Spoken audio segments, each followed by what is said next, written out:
बिस्मिल्लाहिर्रहमानिर्रहीम। अस्सलाम वालेकुम। रेड आई न्यूज़ के साथ मैं हुसैन हुसैन। चलते हैं खबर की जानिब। कुदरती आफात के तबाहकुन असरात कम करने के लिए मजबूत इंफ्रास्ट्रक्चर नागज़ीर है। वज़ीर आज़म ज़लज़लों के मुतासरीन की याद के आलमी दिन के मौका पर अपने पैगाम में वज़ीर आज़म शहबाज शरीफ का कहना था कि आलमी दिन का मकसद मुतासरीन ज़लज़ला के साथ इज़हार हमदर्दी करना है।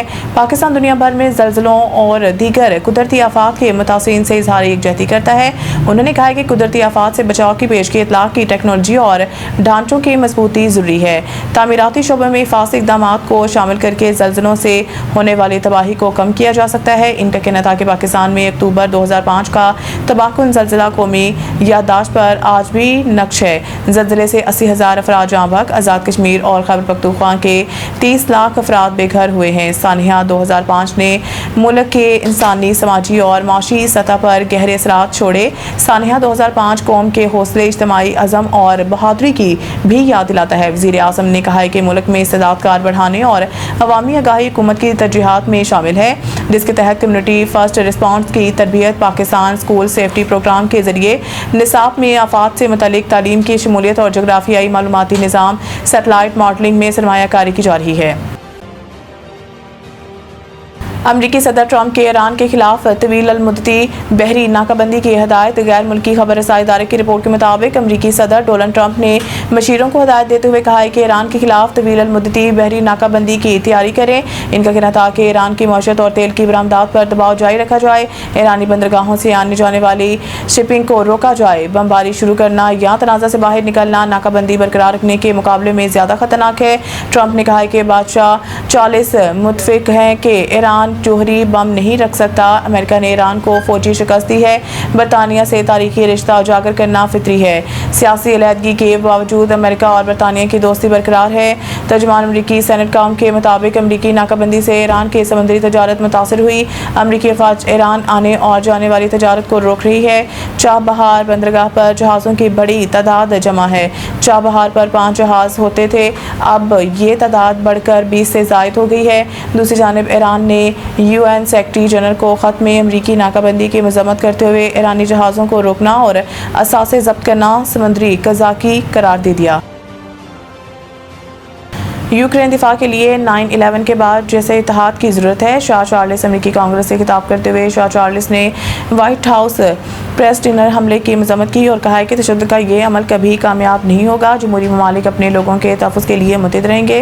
उन्होंने यूरोप और अमेरिका की शराकतदारी को आज पहले से कहीं ज़्यादा अहम करार देते हुए कहा है कि जो इत्तेहाद 9/11 के बाद नज़र आया है, इसकी आज यूक्रेन के दिफा के लिए ज़रूरत है। उन्होंने यूक्रेन के दिफा के लिए गैर मुतज़लज़ल अज़म की अपील की है और कहा है कि यूक्रेन में क़याम अमन के लिए मगरबी इत्तेहाद का बरकरार रहना ज़रूरी है, क्योंकि ये जंग नेटो के अज़म का इम्तहान ले रही है। बादशाह चार्ल्स का कहना था कि बरतानिया और अमेरिका का इत्तेहाद सिर्फ माजी के कामयाबियों पर कायम नहीं रह सकता। माजी के तमाम इख्लाफात के बावजूद बरतानिया और अमेरिका ने मुश्तरका रास्ते तलाश किए। बरतानिया और अमेरिका का इत्तेहाद तारीख के अजीम तरीन इत्तेहादों में से एक है।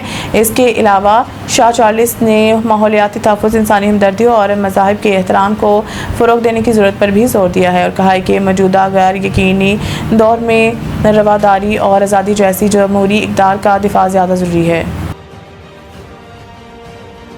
इस्लामाबाद हाई कोर्ट से ट्रांसफ़र होने वाले तीनों जजेस की सीनियरिटी मुतासिर। इस्लामाबाद हाई कोर्ट के ट्रांसफ़र होने वाले 3 जजेस सीनियरिटी लिस्ट में तीनों सूबों में जूनियर जज बन गए हैं। जस्टिस मोहसिन अख्तर कियानी का इस्लामाबाद हाई कोर्ट में सीनियरिटी लिस्ट में दूसरा नंबर था। तबादले के बाद जस्टिस मोहसिन अख्तर कियानी का Lahore high court seniority list में 12वां नंबर होगा। जस्टिस बाबर स्तार का इस्लामाबाद हाई कोर्ट में सीनियरिटी लिस्ट में तीसरा नंबर था। तबादले के बाद justice Babar Sattar Peshawar high court में छठे नंबर पर चले गए। इसके अलावा justice Saman Islamabad high court में सीनियरिटी लिस्ट के मुताबिक छठे नंबर पर थी, जबकि सिंध हाई कोर्ट में तबादले के बाद जस्टिस समन रिफत का सीनियरिटी लिस्ट के मुताबिक 16वां नंबर होगा। तीनों जजेस का पंजाब, सिंध और खैबर पख्तूनख्वा में तबादलों के बाद वो अब बतौर जूनियर जज केसेस की समाअत करेंगे। जस्टिस बाबर स्तार इंतजामी कमेटी का हिस्सा बन जाएंगे।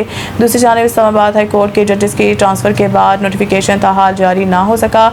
इसके अलावा जस्टिस बाबर स्तार की अदालत की कास्ट लिस्ट मनसूख कर दी गई। ICC women's T20 world cup के लिए न्यूजीलैंड क्रिकेट टीम का ऐलान। ICC women's T20 world cup के लिए न्यूजीलैंड विमेन क्रिकेट टीम का ऐलान कर दिया गया।